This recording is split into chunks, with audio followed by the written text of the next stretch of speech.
ప్రకాశం జిల్లా గిద్దలూరు డీఎస్పీ ధనుంజయ్ గిద్దలూరు మండలం అంబవరం గ్రామంలో ఈ నెల 8న జరిగిన చిన్నారి హత్యాచారం కేసు నిందితుల్ని పోలీసులు అరెస్ట్ చేశారు.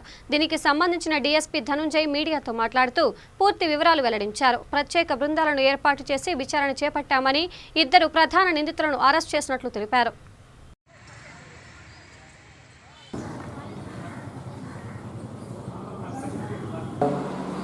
తేదీ 8/7/2021 సాయంత్రం 3:30-4 గంటల సమయంలో ఇంటికి పిలిపించుకొని రాజాకైని తెప్పించుకోవాలనే ఉద్దేశంతో మనసులో పెట్టుకుని ఆ అమ్మాయిని ఎలాగైనా సరే తన కామవాంఛని తీర్చుకోవాలనే ఉద్దేశంతో పిలిపించుకొని ఇంట్లో అమ్మాయి మీద దాడి చేసి గొంతు పిసికి మనసు మీద చంపిన తర్వాత తన అమ్మాయి మీద అఘాయిత్యానికి పాల్పడటం అనేది నిజంగా మాకు ఈ కేసులో తేలింది.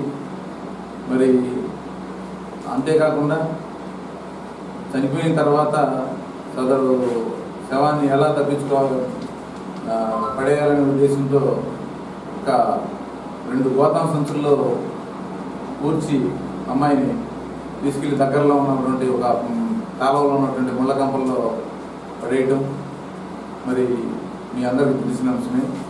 దీనిలో భాగంగా ముద్దాయి పూర్తిగా తన యొక్క నేరాన్ని ఒప్పుదల చేయడం.